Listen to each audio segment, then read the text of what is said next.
mendengar, jadi kita tidak apa tidak selalu terocos begitu. Jadi kemampuan untuk mendengar baik itu mendengar rekan, mendengar instruksi ini dibutuhkan. Tetapi apakah cukup itu untuk dapat kita sukses di dalam pekerjaan? Tentu tidak. Dibutuhkan experience. Experience ini pengalaman. Nah, maka kalau kita sudah memiliki keempat hal ini, ada knowledge, skill, attitude, dan experience.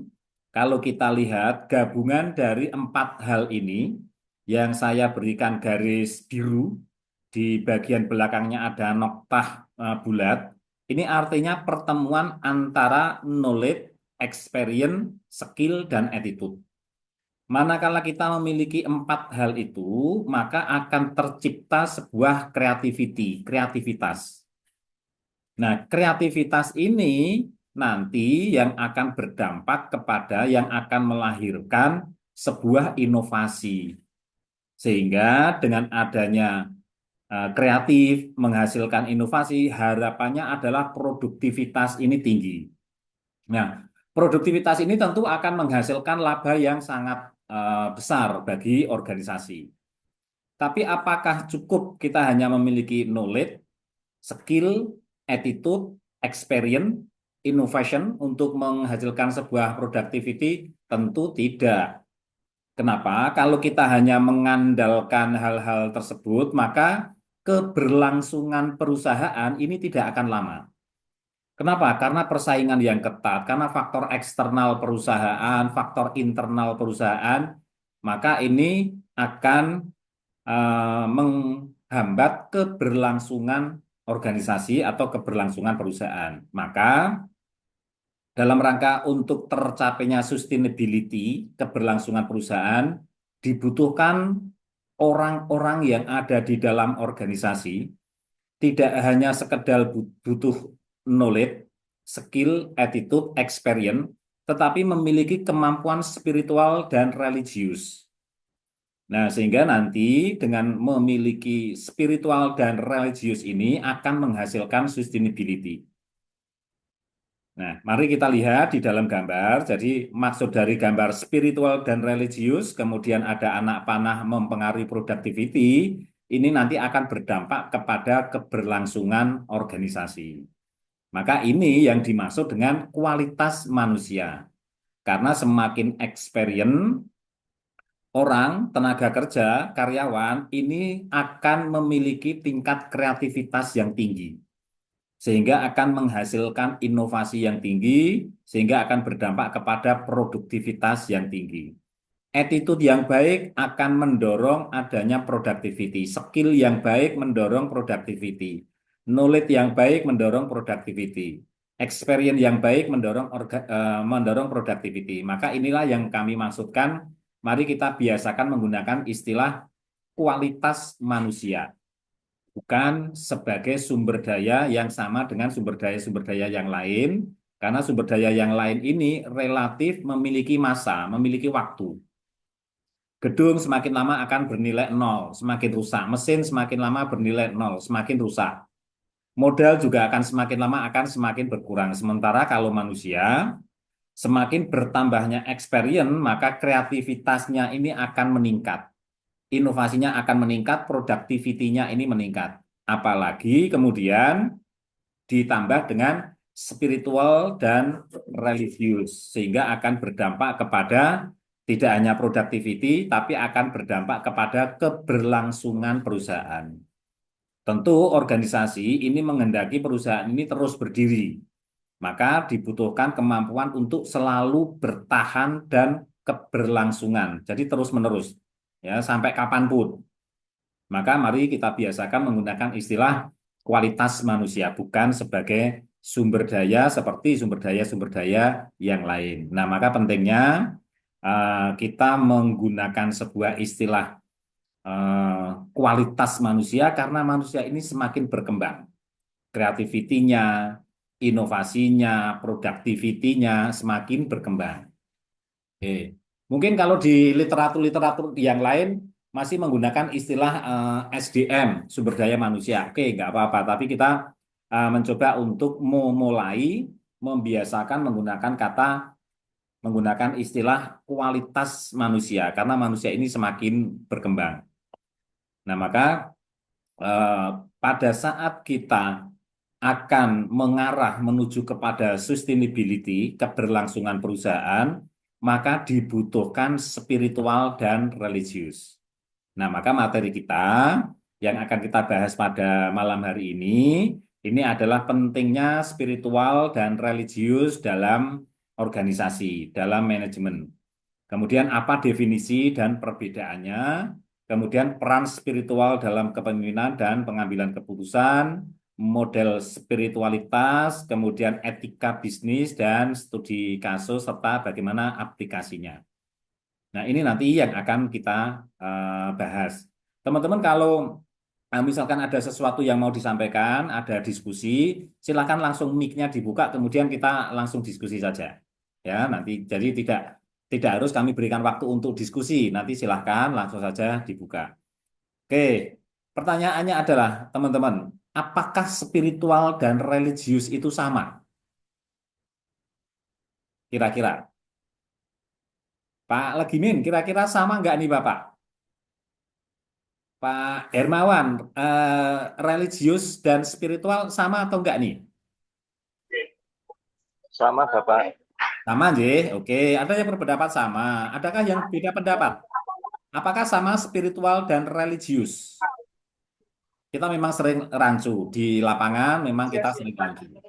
Maka pentingnya teman-teman yang mengambil pasca ini tentu berada di posisi-posisi strategis, posisi pengambil keputusan, sehingga penting untuk memahami spiritual dan religius yang nantinya akan dapat membantu kita di dalam menempatkan sebagai leader dan dalam mengambil keputusan.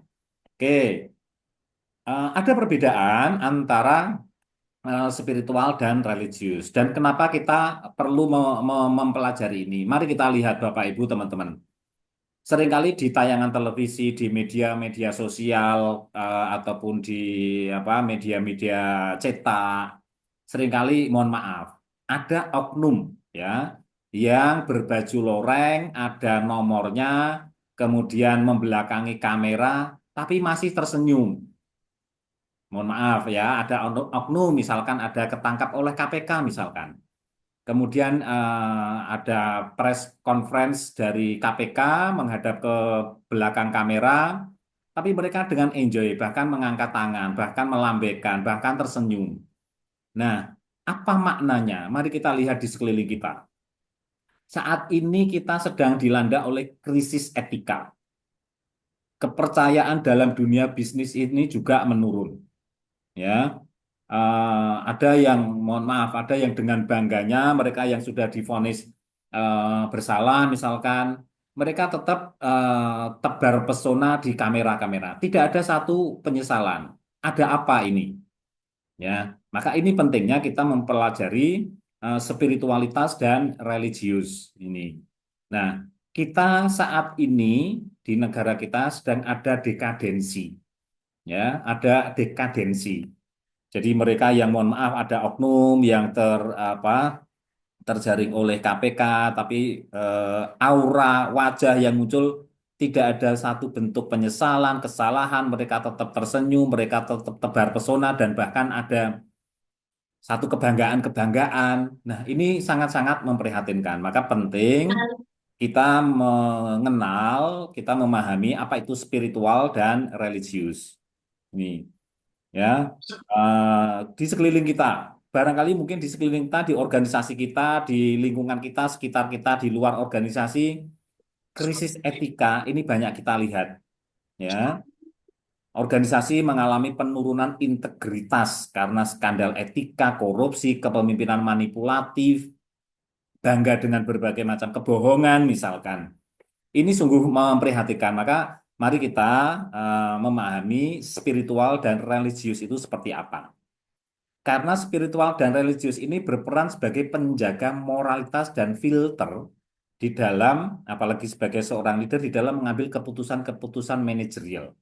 Mana yang paling mendesak, mana yang paling penting, mana yang paling perlu, mana yang resikonya ini paling rendah, ini menjadi standar bagaimana kita di dalam mengambil sebuah keputusan-keputusan manajerial. Nah, sehingga nilai-nilai kejujuran, tanggung jawab, keadilan, mencegah penyimpangan etis dalam organisasi, ini adalah pesan moral bahwa kita perlu memahami, kita perlu mengenal apa itu etika, apa itu religius, apa itu spiritual begitu. Nah, saat ini kita krisis kepemimpinan, ya. Bagaimana, mohon maaf, para pimpinan-pimpinan yang ada di lembaga negara, misalkan, bagaimana mereka memimpin saat ini. Ada kebutuhan kepemimpinan yang otentik dan visioner. Pemimpin dengan kesadaran spiritual cenderung jujur terhadap diri sendiri dan orang lain, mengedepankan makna dan tujuan bersama, tidak semata-mata mengejar laba, tetapi juga keberlanjutan dan kemanusiaan. Nah, ini menjadi pesan moral yang penting, kenapa kita perlu memahami, kenapa kita perlu mempelajari apa itu spiritual dan religius. Nah, juga dalam rangka kalau kita sudah mengenal spiritual religius, ini meningkatkan kesejahteraan dan kepuasan kerja karyawan. Bapak Ibu teman-teman yang berada di posisi-posisi leader tentu pengennya ada kesejahteraan dan kepuasan kerja karyawan. Sehingga bagaimana kita berinteraksi, bagaimana kita bersikap, bagaimana kita menjadi leader bagi teman-teman yang ada di dalam organisasi. Karena pekerja karyawan ini tidak hanya sekedar mengejar gaji, tetapi juga membutuhkan makna, ya, nilai, value, ya, di lingkungan pekerjaannya maupun di luar pekerjaannya, menghendaki koneksi, ya, relasional, dan menghendaki ada rasa dihargai. Kalau mereka tidak memperoleh makna, koneksi, dan perasaan dihargai di organisasi, maka mereka tidak akan berlama-lama berada di organisasi. Mereka cenderung nantinya akan berpindah ke perusahaan yang berbeda. Nah, spiritual di dalam manajemen ini dapat meningkatkan kepuasan kerja, mengurangi stres dan burnout, ya, membangun suasana kerja yang harmonis dan penuh makna.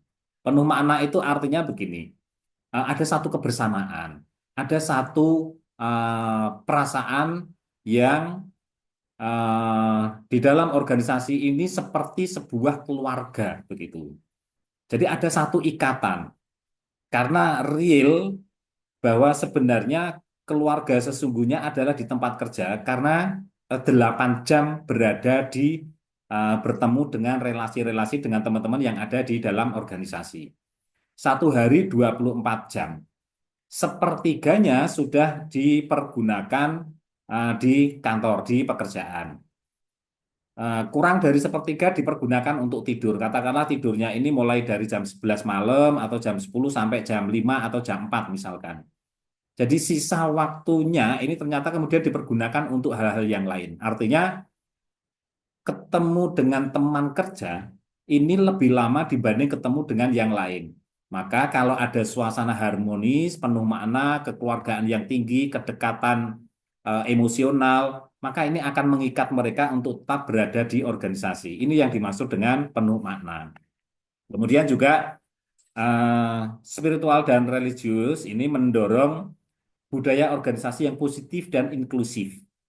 Spiritual dan religius menghargai nilai-nilai universal seperti cinta, empati, pengampunan, solidaritas, dan hal ini akan mendorong budaya saling mendukung, kolaborasi antar tim, teamwork yang kuat, penghargaan terhadap keberagaman. Jadi kalau ada beda pendapat ini kemudian tidak dikucilkan, misalkan dalam rapat, dalam diskusi begitu.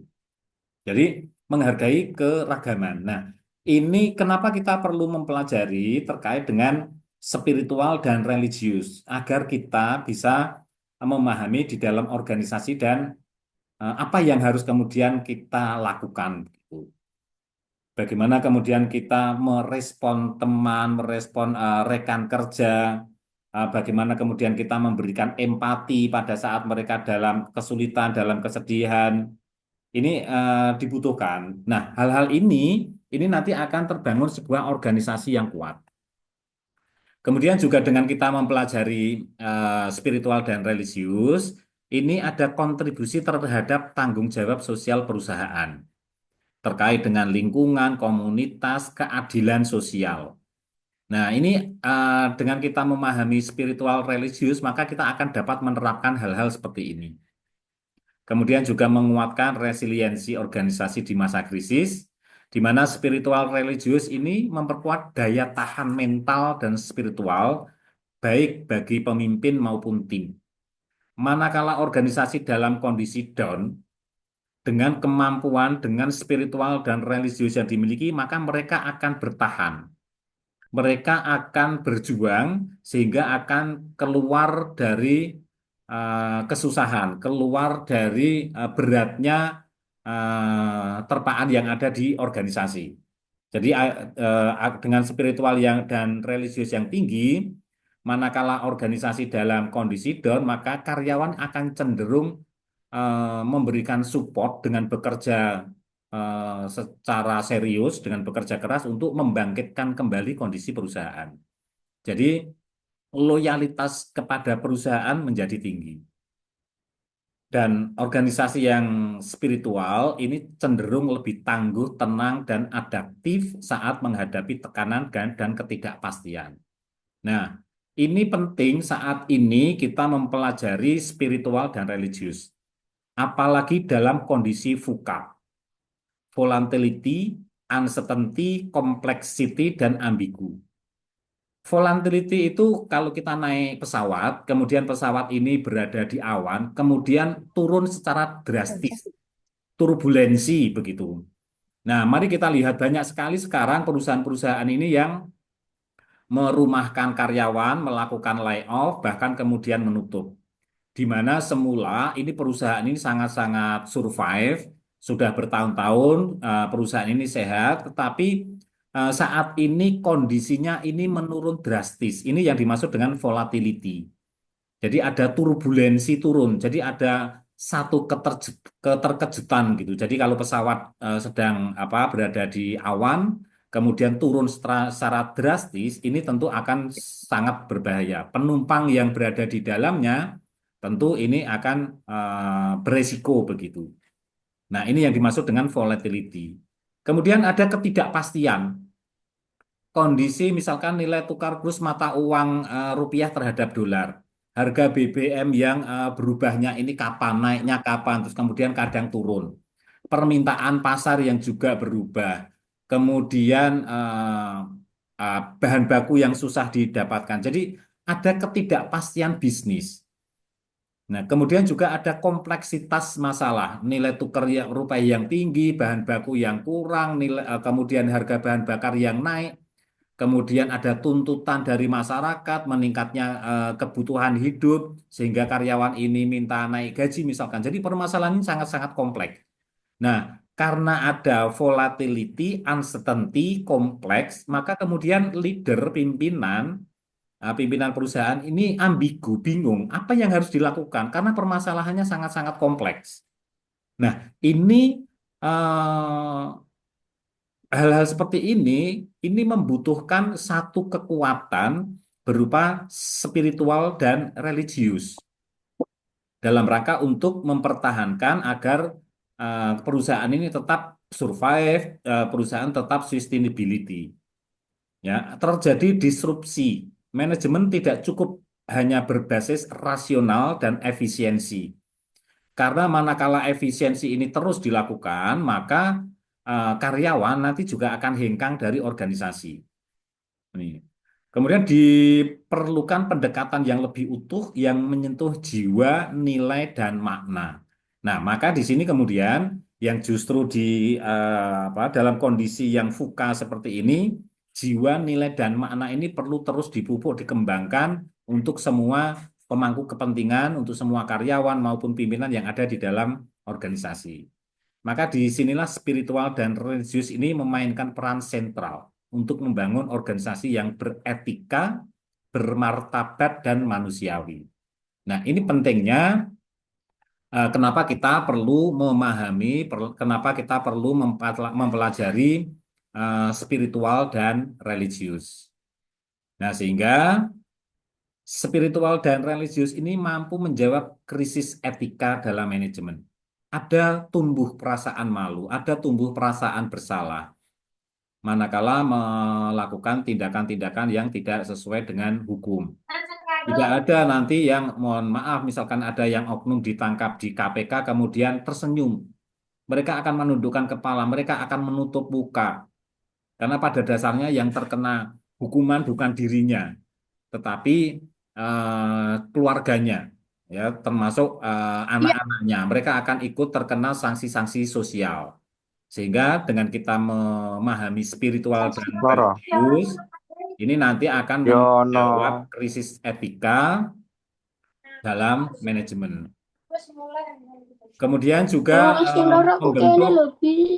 Ayo sik tawung kowe dikenekno loro kok gaya. mohon maaf, Ora sama. eh, Pak Trisolo Ali, mic-nya dimatikan, Bapak.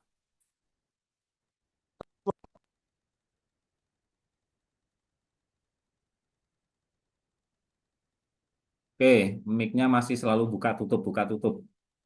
Oke, nah, jadi dengan kita memahami spiritual dan religius, ini harapannya nanti mampu membentuk kepemimpinan yang autentik dan visioner, meningkatkan kesejahteraan dan kepuasan kerja, membangun budaya organisasi yang positif dan inklusif, mendorong tanggung jawab sosial perusahaan, dan menguatkan resiliensi organisasi di tengah krisis.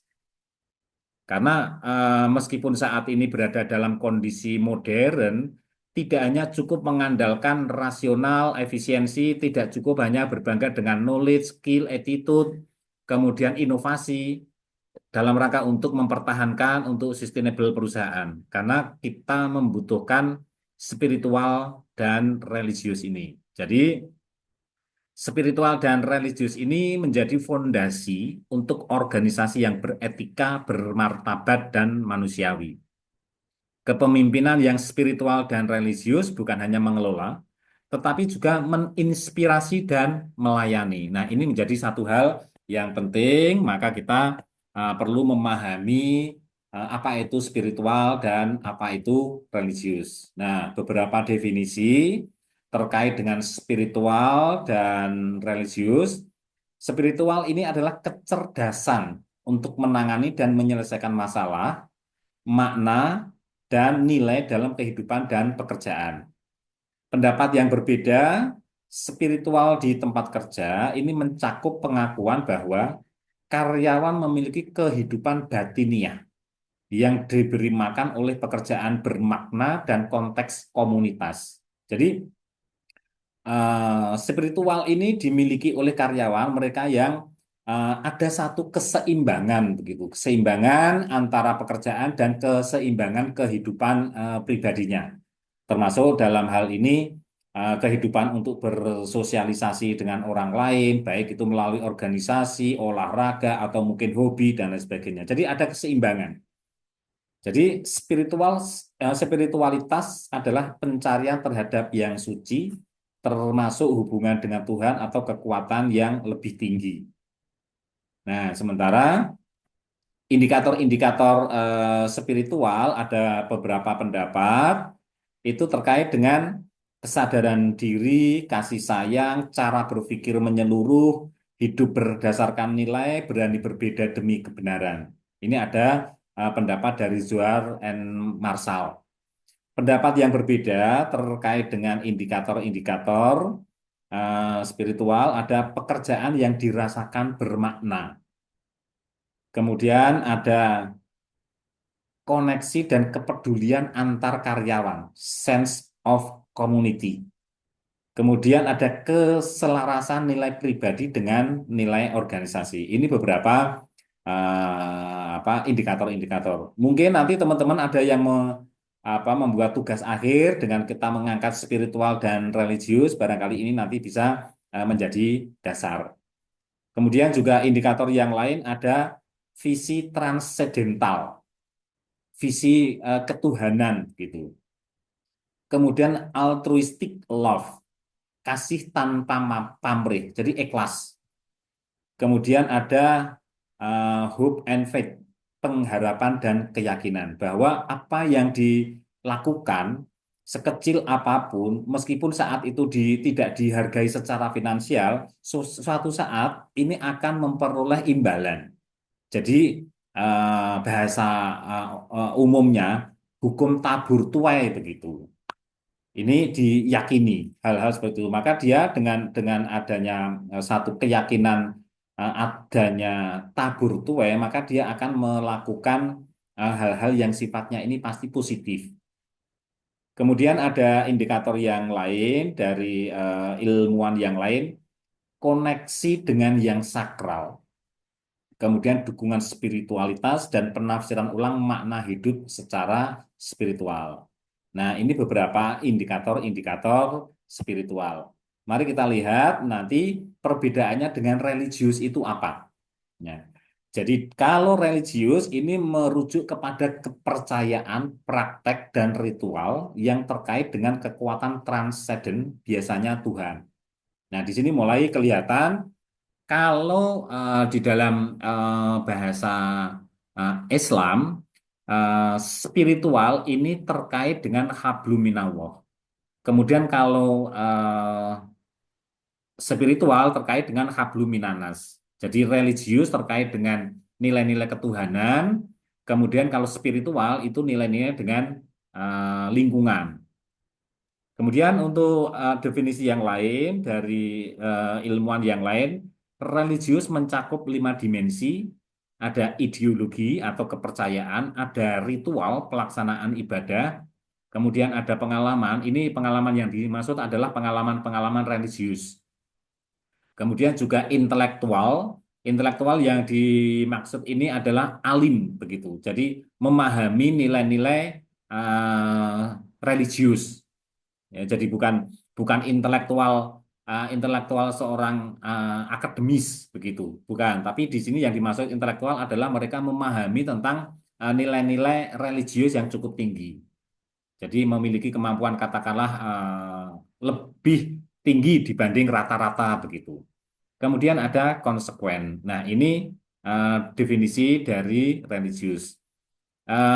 Ilmuwan lain mendefinisikan religius adalah sejauh mana seorang percaya, jadi meyakini begitu, mengikuti, jadi menjalankan perintah-perintahnya, berpartisipasi, ya, berpartisipasi, jadi menjalankan baik yang diperintahkan langsung, baik yang sudah dicontohkan, bahasanya adalah sunnah begitu, dalam ajaran dan praktek agama tertentu. Ini beberapa definisi tentang religius. Nah, indikator religius ada ideological, keyakinan terhadap ajaran agama. Keyakinan itu apa? Nah, keyakinan itu sebuah eh, apa ya satu kepercayaan yang kuat begitu, meyakini dengan kuat gitu.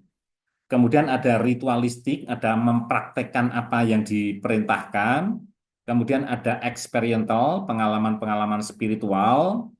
Kemudian ada intelektual, pemahaman terhadap ajaran agama, dan konsekuensial, pengaruh agama terhadap perilaku sehari-hari. Nah, pengaruh agama terhadap perilaku sehari-hari nanti juga akan berdampak kepada spiritualnya. Jadi religius dapat mempengaruhi eh, spiritual individu, spiritual seorang karyawan. Kemudian pendapat yang lain menyampaikan bahwa indikator religius itu adalah intrinsik dan ekstrinsik. Intrinsik itu internal, ya, yang datangnya dari dalam diri.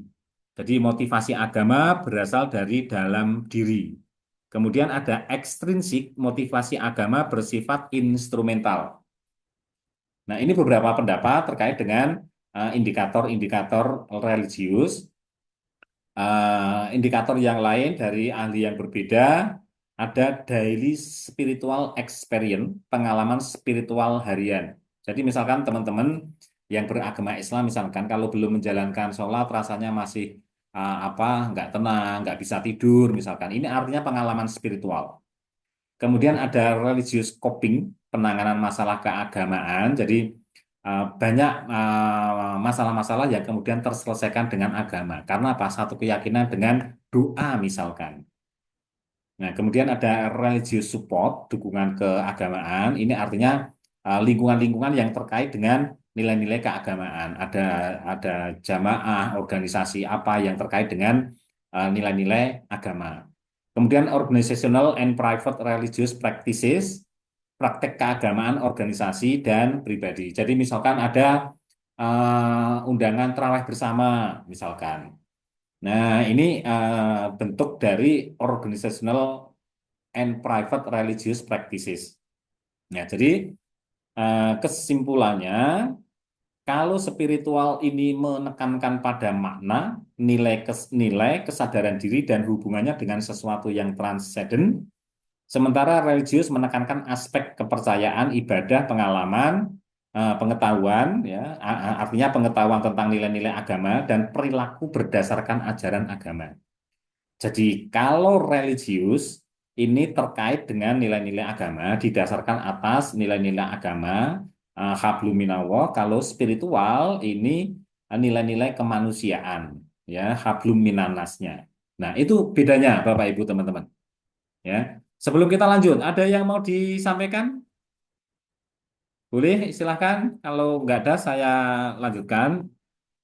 Kemudian untuk spiritual ini koneksi, kalau yang mau menyampaikan langsung buka mic, kemudian langsung sampaikan saja Bapak Ibu teman-teman. Ya, tadi rada kecepatan Pak penjelasannya. Jadi apa tuh Oke, sambil mau nyatet untuk pertanyaan itu gugup belum sampai selesai gitu. oke, nggak apa-apa. Jadi pada Ya. prinsipnya kalau religius, religi ini terkait dengan dasar-dasar nilai-nilai keagamaan. Jadi segala sesuatu berlandaskan kepada nilai-nilai agama. Sementara kalau spiritual ini didasarkan atas nilai-nilai transendental atau nilai-nilai horizontal begitu. Hablum minanas begitu. Bahasa bahasa gampangnya itu hablum minanas begitu. Kalau religius ini terkait dengan nilai-nilai ketuhanan hablum minallah. Jadi keduanya ini saling dibutuhkan, keduanya saling melengkapi. Nah, kalau kita memiliki kemampuan kecerdasan spiritual dan kecerdasan religius, maka kita akan diakui. Maka kita akan memperoleh pengakuan. Jadi akan membentuk integritas pribadi dan profesional. Bayangkan kalau misalkan katakanlah di dalam organisasi orang-orangnya ini sama sekali tidak mengenal nilai-nilai religius misalkan. Para karyawannya ini sama sekali tidak mengenal nilai-nilai religius misalkan. Apa yang terjadi? Pasti nanti akan muncul berbagai macam masalah, ya, baik secara individu maupun yang ada di dalam organisasi. Masalah individu misalkan akan mudah sekali terkena stres. Karena apa? Nilai-nilai religiusnya ini rendah, jadi kepasrahannya terhadap perjalanan hidupnya, kepasrahannya kepada Tuhannya ini rendah, maka cenderung ini tentu berdasarkan penelitian, cenderung nanti akan banyak orang yang kemudian stres. Nah, stresnya ini nanti yang akan berdampak pada produktivitas organisasi. Karena stres semakin tinggi karyawan mendapatkan tekanan pekerjaan, maka justru tidak menjadi produktif. Karena nanti pasti ada di titik kulminasi sampai seberapa kuat karyawan ini memperoleh tekanan. Kalau karyawan ini tidak kuat, maka pasti produktivitasnya ini akan menurun. Rumus umum, ya, secara umum, kalau sudah berada di posisi top, berada di posisi puncak, artinya tingkat stresnya itu tinggi, pasti nanti akan ditemui turunan. Katakanlah digambarkan seperti gunung misalkan. Kalau sudah sampai di puncak, pasti kemudian turun. Sama, stres juga begitu. Pada saat si karyawan ini masih mampu untuk menampung, untuk menerima stres, mungkin produktivitasnya ini naik. Tapi sampai kapan? Nah, kalau sudah berada di posisi yang titik kulminasi, maximize, maka pasti nanti akan turun. Nah, turunnya ini nanti akan berdampak kepada produktivitas. Maka nilai-nilai spiritual, nilai-nilai religius ini penting untuk tetap agar posisi karyawan ini selalu berada dalam posisi growth, posisi naik terus. Kenapa? Mereka akan satu, ada kepasrahan, ada satu intrinsiknya menilai bahwa bekerja adalah bagian dari ibadah. Maka diawasi atau tidak diawasi, dia akan tetap bekerja dengan sungguh-sungguh. Dia tidak akan membuang waktu. Kalau dia menganggap pekerjaan ini adalah bagian dari ibadah, maka akan merasa malu kalau membolos pekerjaan, kalau izin dari pekerjaan. Jadi tidak terkait dengan nanti dimarahi bos, nanti nggak enak sama teman, tidak. Tapi muncul dari internal diri. Nah, itu kemampuan religiositas ini. Sehingga nanti karyawan akan tetap produktif meskipun tidak diawasi, meskipun tidak ada dorongan-dorongan finansial misalkan. Dorongannya adalah dari internal bahwa bagian bekerja adalah bagian dari ibadah. Kasih tambahan uang lembur, ya syukur. Kalau tidak, ini kan bagian dari ibadah. Udah dapat pahala begitu. Nah, ini maka penting di era yang sekarang dalam kondisi yang VUCA, dalam kondisi turbulensi ekonomi yang luar biasa, maka penting untuk menekankan adanya spiritual dan religius di dalam organisasi. Jadi dua hal ini tidak bisa dipisahkan ini. Nah, sehingga kalau kita memiliki kemampuan spiritual, ya, maka kemampuan spiritual dan religius, maka pada saat memimpin, maka nilai-nilai spiritual dan religius ini akan selalu dipegang. Karena spiritual spiritual ini sebagai pondasi kepemimpinan yang bermakna. Spiritual memberikan arah dan makna dalam tindakan kepemimpinan. Seorang pemimpin yang spiritual memiliki kesadaran diri yang tinggi, bertindak berdasarkan nilai-nilai luhur seperti kasih sayang, kejujuran, dan integritas. Melayani orang lain dalam menumbuhkan empati dalam tim. Jadi manakala ada anak buahnya yang melakukan kesalahan, ini sebagai seorang leader tidak kemudian memarahi, mendamprat, apalagi di depan teman-temannya, tidak. Ada kasih sayang, si orangnya yang melakukan kesalahan, kemudian dipanggil, kemudian diajak diskusi, kemudian diberikan pesan-pesan agar besok tidak mengulangi lagi begitu. Sehingga karyawan anak buah ini tidak merasa dipermalukan begitu. Ini kalau seorang pemimpin ini memiliki nilai-nilai spiritual yang tinggi. Nah, kalau tidak memiliki spiritual, maka anak buah ini tidak dianggap sebagai mitra. Anak buah ini dianggap, mohon maaf, sebagai katakanlah budak misalkan. Mohon maaf ini. Sehingga pada saat ada kesalahan langsung didamprat, langsung dimarahi di depan teman-teman saat itu juga. Nah, pasti nanti justru akan memunculkan konflik baru. Karyawan yang dimarahi akan merasa malu, kalau saat itu dia bisa bertindak, mungkin bertindak, atau nanti di lain waktu. Misalkan begini, ada seorang karyawan yang dimarahi oleh pimpinannya di hadapan teman-teman yang lain. Mungkin saat itu dia diam, tapi dia mungkin berpikir, dia mungkin sudah merencanakan sesuatu, titeni, nanti setelah keluar gerbang, tunggu saya, gitu kan, hancur kok. Misalkan seperti itu. Entah itu Ya, dengan betul. iya, entah itu dengan cara terbuka ataukah dengan cara tidak terbuka. Tidak terbuka misalkan motornya, mobilnya ini disayat, bannya dibocorin, digembesin, seperti itu. Nah, ini akibat Ini es teh campur apotas saya, Pak. nah, apalagi hal seperti itu. Ini kalau pemimpin tidak memiliki kecerdasan spiritual, maka akan mengakibatkan munculnya masalah baru. Maka penting, apalagi dalam kondisi tekanan yang seperti sekarang ini, pasti konflik itu beragam. Maka kecerdasan spiritual bagi seorang leader ini menjadi sangat penting. Religius dan moralitas kepemimpinan. Religius menyediakan kerangka moral dan etika di dalam pengambilan keputusan kepemimpinan. Pemimpin yang religius ini menjunjung nilai-nilai kejujuran dan keadilan. Penilaian kerja misalkan, bukan karena saudara, bukan karena teman dekat, kalau memang dia bekerja kurang baik, ya penilaiannya jelek, begitu. Jadi ada nilai-nilai keadilan. Yang bekerja ya berikan nilai yang baik sehingga nanti akan memperoleh penghargaan yang setara oleh perusahaan. Menghindari praktek korupsi dan penyalahgunaan kekuasaan. Nah, terkadang penyalahgunaan kekuasaan ini terkadang kita terlena begitu. Kita lupa bahwa saat itu sedang menyalahgunakan kekuasaan.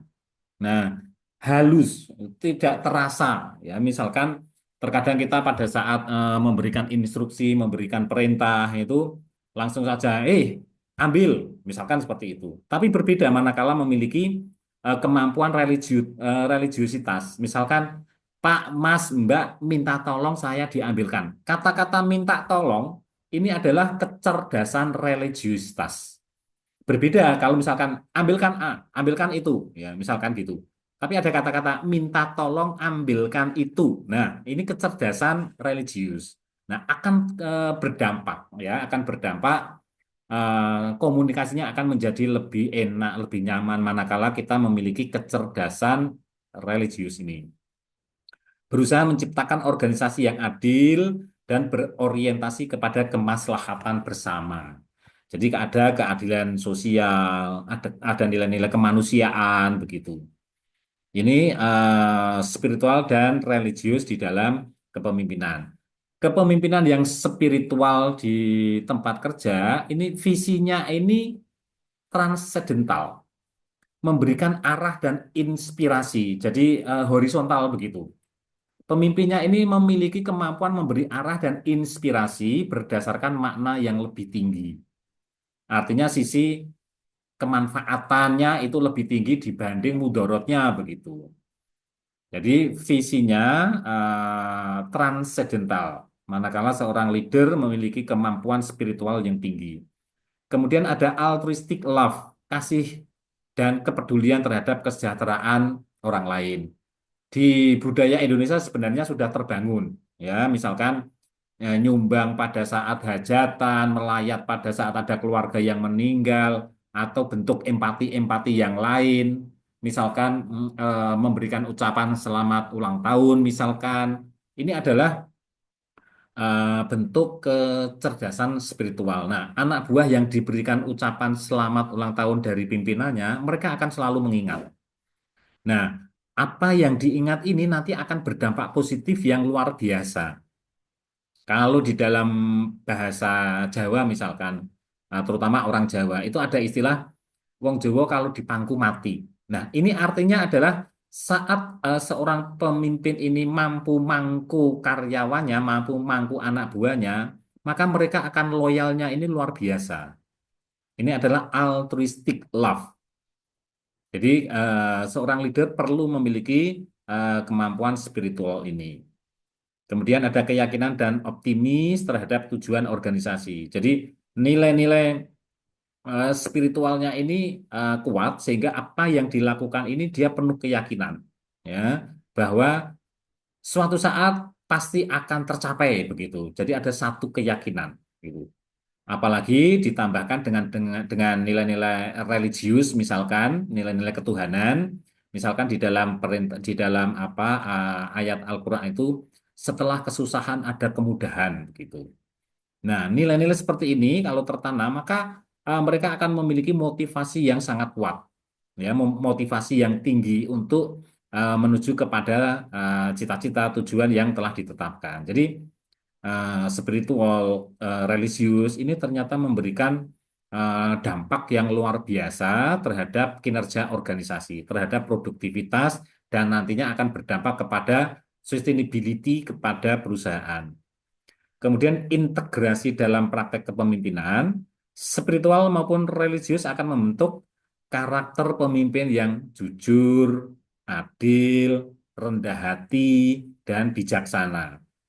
Rendah hati misalkan mau mendengar apa yang keluhan-keluhan yang disampaikan oleh karyawan misalkan. Di dalam mengambil keputusan ini mempertimbangkan banyak hal, sisi positif, sisi negatif, kira-kira apa tingkat risikonya ini tinggi atau tidak, kemanfaatannya ini besar atau tidak. Jadi pada saat mengambil keputusan ini dengan penuh pertimbangan dan bijaksana, sehingga dapat diterima oleh berbagai pihak. Ini seorang karakter pemimpin yang memiliki kemampuan spiritual dan religius yang tinggi.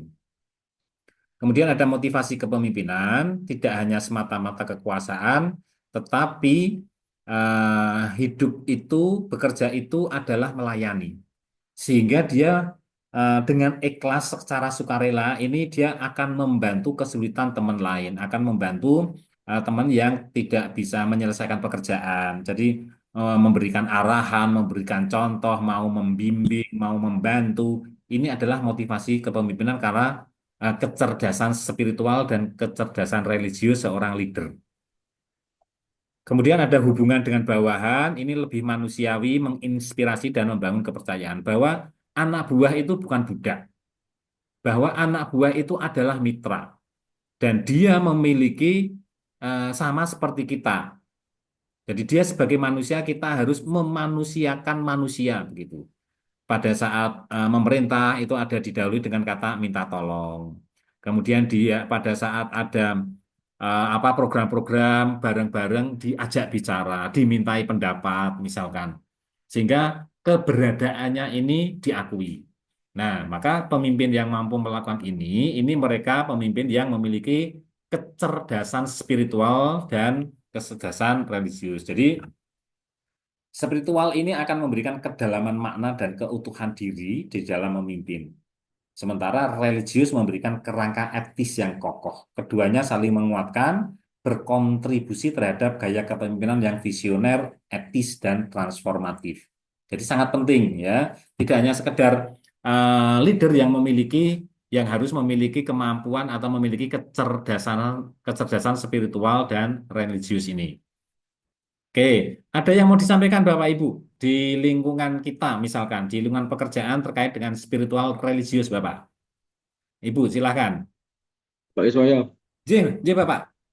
nggih, kados pelajaran agama ini, Pak. Ya, eh, karena memang pada dasarnya agama tidak terlepas, ya. Karena manakala agama ini dipraktekkan di dalam pekerjaan, maka karyawan pemimpin ini akan memiliki value, Nggih. memiliki nilai, gitu. Jadi, Ada ya, hablum minallah dan hablum minan nas, Pak ya. ya, Ya sekalian tanya, Pak. nggih. Mumpung ini cocok, Pak, saya dengan jenengan ini. Sejiwa ini. Hmm. Kaitannya itu loh, Pak. Biar gak kedonyan loh, Pak. Menyeimbangkan antara spiritualitas dan religius gitu. Oke, nggih. Dan tetap berpedoman pada tujuan hidup, ngoten, Pak. Oke. Oke, nah, mohon maaf kalau sisi nilai-nilai kemampuan agama saya tidak sedalam penjenengan, sih, Pak. Tapi begini, mari kita baca yang ada di lingkungan kita. Jadi membaca tidak harus kita berbentuk tulisan, ya. Membaca ini bisa saja kita melakukan pengamatan kepada alam tanda-tanda. Jadi ayat-ayat yang tersurat di dalam alam, tidak hanya yang tertulis di dalam Al-Quran. Mari kita belajar dari pohon, mari kita belajar dari hewan, mari kita belajar dari perilaku-perilaku manusia.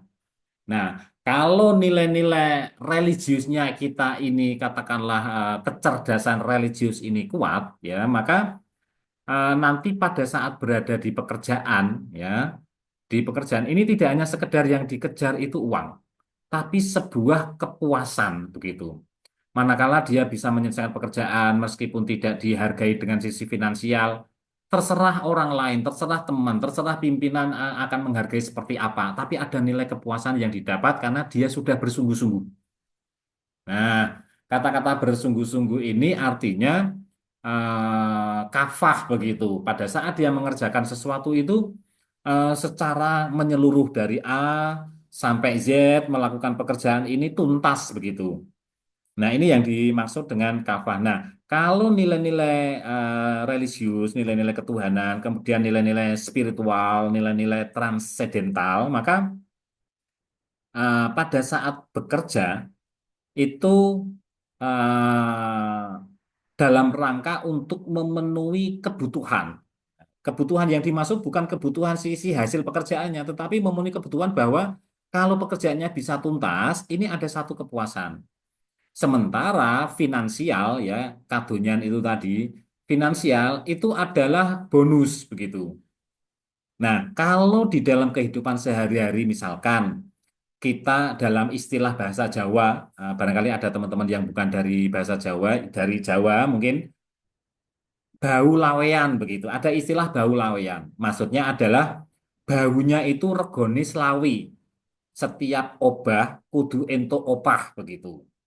Nah, opai sedikit, opai itu selawe gitu. Nah, kalau ada karyawan, kalau ada orang yang menganggap, yang memposisikan dirinya itu bau lawean, maka orang ini dapat diukur. Oh, orang itu bau lawean. Pokoknya obah kudu ento opah begitu. Ya sudah, dihargai sekian, ukurannya sekian. Nah, orang akan menganggap orang seperti ini tidak bisa diajak ke kancan misalkan dia tidak bisa diajak untuk saling support misalkan karena yang orientasi kepada apa kadunyan finansial itu tadi. Nah, kalau orangnya ini penuh integritas karena kecerdasan spiritual dan religiusnya, maka dia akan melakukan pekerjaan dengan tuntas, dia tidak mengharapkan imbalan dan pasti akan didapatkan entah itu kapan, bentuknya itu apa, yang memberikan siapa, diberikan kepada siapa, dia tidak melihat itu. Yang penting dia sudah menjalankan dan itu sudah ke satu kepuasan. Inilah yang disebut value, nilai. Jadi nilai-nilai kepuasannya karena dia sudah menjalankan pekerjaan secara tuntas. Sehingga kalau menghadapi orang-orang yang seperti itu dengan kecerdasan spiritual dan religius, tidak mudah tergiur dengan orang yang seperti tadi yang bau lawean karena ukurannya bukan finansial. Mungkin begitu Bapak. Barangkali ada yang kurang. Mohon maaf. Cukup, Kira-kira Pak. cukup J. Oke. Ada yang Iya. lain? Monggo Bapak Ibu. Nanti materi-materi ini kita share.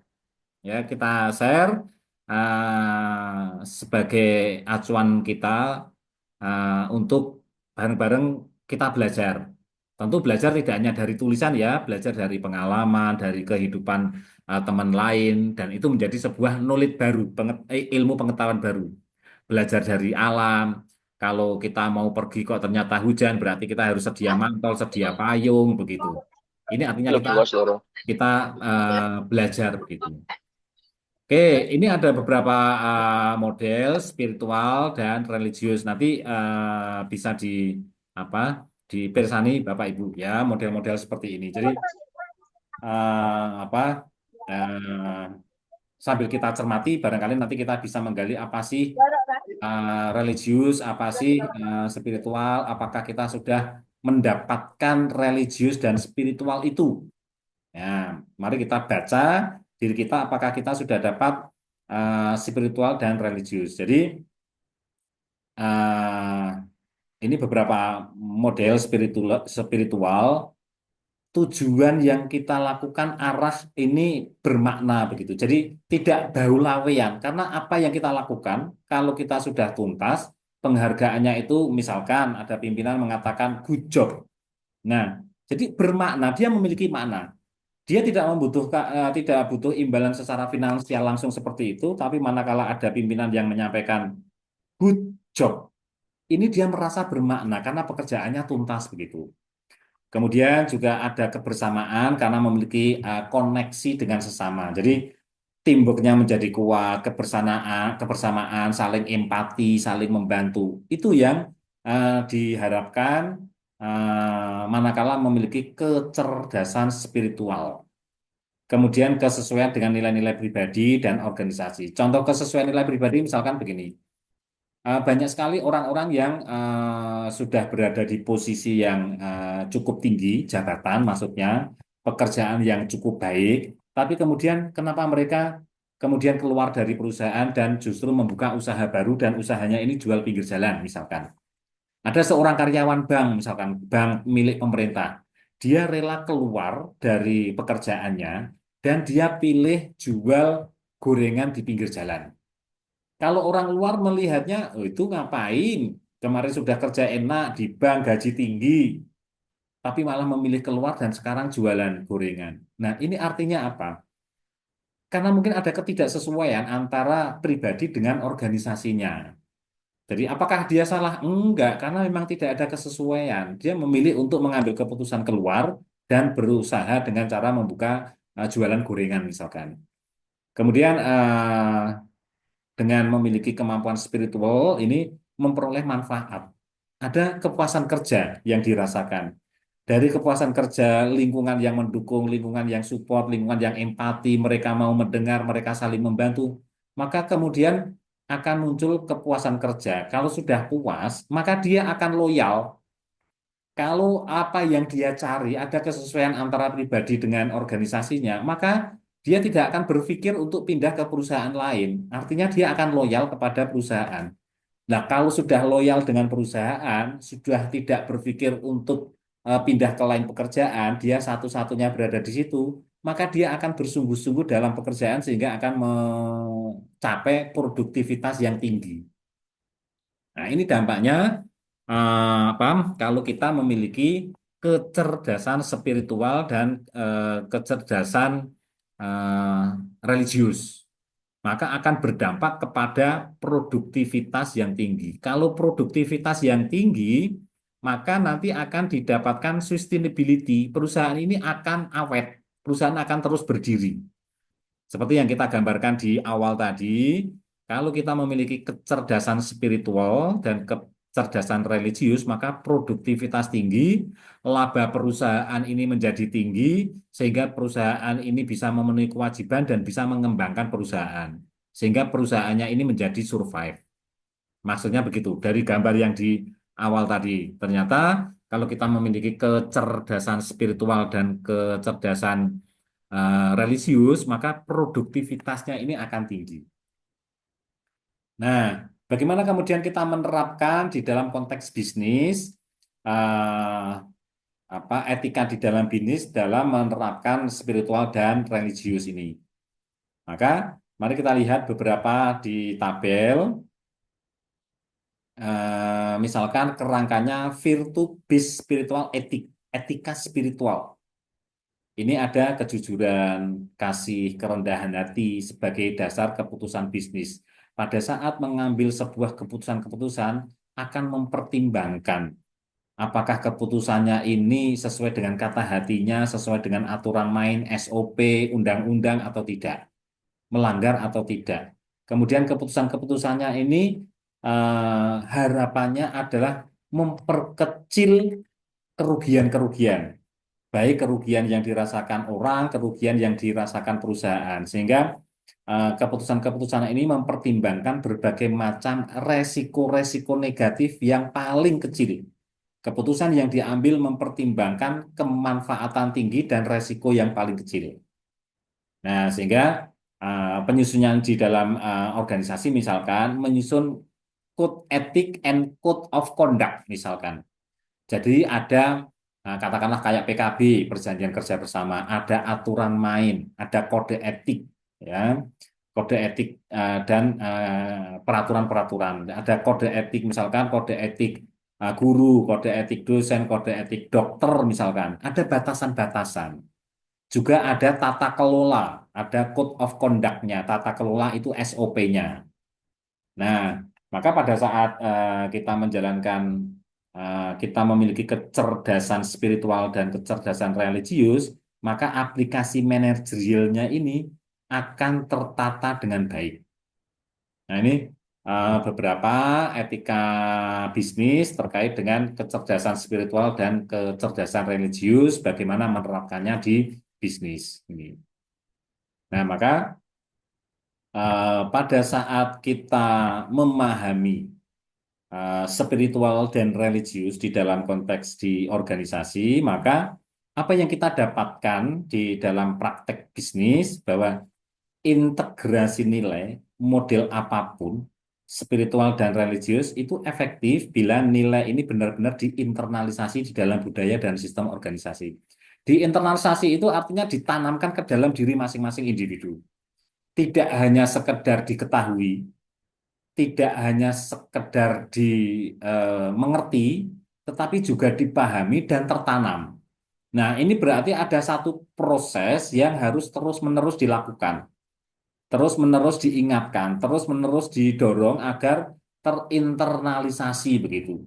Bahasa kasarnya terinternalisasi itu begini, misalkan eh, tangannya itu disilet ya, disayat pakai pisau keluar darahnya itu tulisannya muncul spiritual religius begitu. Artinya mendarah daging begitu. Jadi nilai-nilai spiritual, nilai-nilai religius ini benar-benar tertanam di dalam diri setiap individu. Nah, kalau ini sudah tertanam, maka produktivitasnya ini akan tinggi, sustainable perusahaan juga akan tinggi.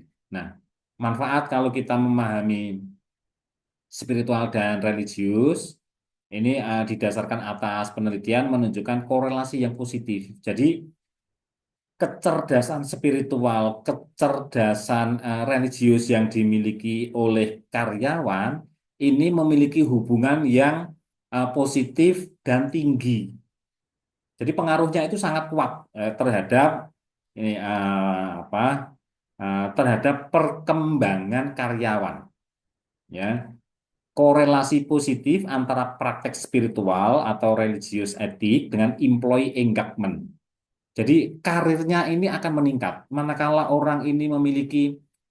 karyawan memiliki kecerdasan spiritual dan kecerdasan religius, maka karirnya ini akan meningkat. Reputasinya ini akan meningkat. Kinerja jangka panjangnya ini akan bagus. Secara organisatoris mungkin tidak dilakukan pengukuran terkait dengan reputasi. Tapi mari kita baca yang ada di lingkungan kita. Teman kita yang ada di dalam organisasi, manakala karyawan tersebut memiliki kecerdasan spiritual dan kecerdasan religius, maka orang akan relatif menghormati, sungkan begitu. Ya, nah, maka hal-hal seperti ini perlu ditanamkan. Caranya bagaimana? Misalkan di dalam penggunaan komunikasi. Misalkan di WA misalkan didahului dengan kata ngapunten, maaf, misalkan minta tolong gitu. Jadi ada bahasa-bahasa yang menunjukkan sebuah nilai terkait dengan dampak dari terinternalisasi dari kecerdasan spiritual dan kecerdasan religius. Nah, kalau sudah menerapkan seperti itu, maka teman-teman yang lainnya akan merasa sungkan, apa tidak takut ya, dia tetap bisa dekat tapi menghormat begitu. Jadi penghormatannya bukan sebagai seorang pemimpin tapi penghormatannya sebagai sesama manusia tetapi karena perilaku, karena kecerdasan spiritual dan kecerdasan religiusnya. Nah, kalau memiliki ini maka kemungkinan besar dan pengaruhnya ini korelasi positif yang kuat bahwa orang yang memiliki kemampuan spiritual dan religius tinggi, maka employee engagement-nya ini juga akan tinggi. Artinya karirnya ini juga akan meningkat. Pimpinannya sungkan, anak buahnya juga sungkan, relasinya atau teman sejawatnya yang selevel ini juga sungkan. Mereka memberikan penghormatan, meskipun tidak diucapkan begitu, tetapi dalam kata, sikap, perilaku, bahasa ini menunjukkan sebuah penghormatan. Manakala karyawan ini memiliki kecerdasan spiritual dan kecerdasan religius, sehingga pada saat kita akan menanamkan nilai-nilai kecerdasan spiritual dan religius di dalam sebuah organisasi, maka benar-benar harus hati-hati, jangan sampai nanti kemudian justru akan menimbulkan berbagai macam pertentangan-pertentangan. Jadi pada saat implementasi harus sensitif pada keragaman agama dan hukum setempat. Prinsip inklusivitasnya adalah kunci. Jadi karena keragaman berbagai anggota organisasi, keragaman itu macam-macam ya. Ada keragaman budaya ini kalau tidak hati-hati dapat mengakibatkan konflik. Misalkan kemudian SARA begitu. Ada konflik kemudian agama ini juga harus hati-hati. Kemudian ada kebiasaan-kebiasaan. Maka pada saat sebagai seorang leader di dalam menerapkan spiritual dan religius, implementasinya di dalam organisasi, kita harus mampu mempertimbangkan banyak hal. Konsepnya adalah bagaimana menekan adanya berbagai macam resiko. Jadi memilih yang paling kecil tingkat resikonya, memilih yang paling besar manfaatnya. Jadi menjauhkan mudarat dan memperbesar manfaat begitu. Ya, jadi spiritual dan religius ini menawarkan kerangka beyond profit, melampaui efisiensi menuju keberlanjutan moral, sosial, dan lingkungan. Nah, model-model ini menyediakan peta konsep sekaligus pedoman etik praktis bagi manajer masa kini. Ya, artinya seorang leader di dalam mengambil sebuah keputusan-keputusan ini dilandasi dengan nilai-nilai spiritual dan nilai-nilai religius, di mana kita memilih yang paling kecil dampak negatifnya dan paling besar dampak positifnya, dengan tetap mempertimbangkan kode etik, code of etik, ya, dan code of conduct, aturan-aturan yang ada. Nah, aturan ini bisa saja hukum agama, hukum negara, termasuk di dalamnya hukum-hukum adat, begitu. Yang tidak tertulis ini juga perlu dipertimbangkan, perlu untuk dihargai. Nah, aplikasinya banyak contoh-contoh ya. Contoh-contoh yang ada di lapangan, misalkan ada PT Telkom, ya inisiatifnya ada spirituality company, mengintegrasikan nilai spiritual dalam budaya kerja. Jadi nilai-nilai tadi bahwa bagaimana setiap pekerjaan ini memiliki value, memiliki nilai. Malu kalau tidak tercapai target, misalkan target penjualan, misalkan. Nah, kata malu, jadi mengembangkan perasaan malu manakala pekerjaannya ini tidak tuntas, pekerjaannya ini tidak mencapai target begitu. Kemudian mengadakan pengajian rutin, nah pendekatan religiusnya, pengajian rutin. Artinya pengajian rutin ini berarti nilai religiusnya dikembangkan, kemudian dia juga mengembangkan nilai-nilai spiritual, membangun teamwork, membangun kerjasama tim melalui dikumpulkan melalui. Jadi pengajian ini adalah sebagai alat untuk mengumpulkan begitu. Nah, setelah terkumpul maka akan muncul nilai-nilai spiritual, kebersamaan, empati, kemudian kerjasama tim gitu. Kemudian ada pelatihan spiritual leadership, misalkan di ESQ, misalkan emotional spiritual quotient, misalkan pelatihan-pelatihan seperti itu. Kemudian ada pelaksanaan ibadah, ada yang perusahaan, misalkan ada yang Pemda setiap pagi sebelum mulai kerja bareng-bareng berdoa. Kemudian ada yang membaca Al-Quran, misalkan seperti itu. Ini dalam rangka untuk membangun spiritual dan religius. Kemudian kasus yang lain misalkan Rumah Sakit PKU Muhammadiyah menambahkan nilai-nilai Islam dalam pelayanan medis. Misalkan di rumah sakit Muhammadiyah, setiap ruang itu ada speaker. Speaker ini selalu diperdengarkan ayat-ayat Al-Quran, misalkan. Nah, ini adalah dalam rangka untuk menanamkan spiritual dan religius. Kemudian staf dibina untuk menjalankan etika kerja berdasarkan nilai-nilai religius, bahwa bekerja adalah bagian ibadah. Rumah sakit ini sebagai lembaga sosial yang bergerak di bidang kesehatan. Bagaimana mereka ini selalu ikhlas dalam kondisi apapun. Misalkan dapat piket jam 12 malam, ada pasien yang masuk, tetap mereka akan melayani dengan sebaik mungkin. Jadi ada nilai-nilai religiusnya. Kemudian disediakan ruang untuk ibadah, untuk konseling spiritual, misalkan seperti itu. Nah, banyak sekali kasus-kasus yang ada di lapangan terkait dengan bagaimana menerapkan spiritual dan religius. Dan ini akan sangat-sangat berdampak luar biasa terhadap sustainability perusahaan. Contoh lain misalkan ada bank muamalat berbasis syariah, tidak hanya menjalankan sistem keuangan sesuai hukum Islam, tetapi juga membina pegawai dalam akhlak dan nilai religius. Jadi akhlak dan nilai-nilai religius. Jadi misalkan ada setiap eh,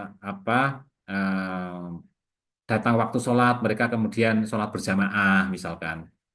Kemudian kegiatan rohani seperti kajian, sedekah rutin, qiyamul lail bersama, ini dalam rangka untuk membangun spiritual sekaligus untuk membangun religiusnya. Jadi dua hal ini tidak sama, tetapi saling terkait. Ya, dua hal ini tidak sama, saling terkait, saling berhubung dan saling support. Tapi keduanya tidak sama karena dasarnya adalah kalau spiritual ini adalah transcendental atau nilai-nilai hablum minanas, kemudian kalau religius ini adalah nilai-nilai ketuhanan begitu. Nah, ini beberapa contoh yang dapat nanti teman-teman silahkan untuk dibaca ya. Kemudian ada tantangannya, pasti ada tantangan, kemudian poin-poin refleksi untuk kita yang saat ini belajar di Magister ini, bahwa makna bekerja adalah sebagai ibadah dalam konteks profesionalisme modern. Artinya dalam kondisi VUCA yang saat ini terjadi volatility, kemudian uncertainty, kompleks, ambigu, maka penting menjadi panduan adalah spiritual dan religius. Dalam kondisi yang saat ini, dalam kondisi ekonomi yang sangat luar biasa seperti ini, maka spiritual dan religius ini menjadi satu hal yang penting. Jadi membawa kepada konteks profesionalisme modern. Nilai-nilai spiritual dapat membentuk gaya kepemimpinan yang efektif dan etis. Artinya, seorang pemimpin yang memiliki kemampuan, memiliki kecerdasan spiritual dan religius, maka karyawannya ini pasti juga akan menghormat. Jadi tanpa diperintah mereka akan memahami apa yang harus dilakukan. Ini karyawan tidak takut, tapi mereka akan menghormati. Kemudian refleksi yang lain, pernahkah Anda mengalami situasi kerja di mana spiritualitas membantu Anda mengambil keputusan? Nah, terkadang begini, feeling. Pada saat mengambil keputusan itu feeling. Tiba-tiba muncul satu pada saat bingung mengambil keputusan yang mana, kemudian muncul seolah-olah ada bisikan begitu. Jadi bisikannya ini dalam hati untuk mengambil keputusan yang mungkin kalau di logika ini tidak masuk akal. Tapi feelingnya mengatakan ini harus diputuskan. Ternyata justru itu keputusan yang terbaik. Nah, manakala kecerdasan spiritual, manakala kecerdasan religius ini terbangun, seringkali justru akan membantu pada saat mengambil sebuah keputusan-keputusan yang strategis begitu. Nah, kemudian, apakah perusahaan harus menyediakan ruang untuk pengembangan spiritual karyawan? Bisa saja ya, bisa saja tidak. Untuk membangun spiritual dan religius tidak harus ada tempat khusus, dimanapun bisa digunakan. Kemudian bagaimana Anda mengintegrasikan nilai-nilai pribadi Anda? Nah, mari kita cermati diri kita masing-masing. Ya, di dalam praktek manajerial kita, ini seperti apa? Apakah kita masih mendiskriminasi?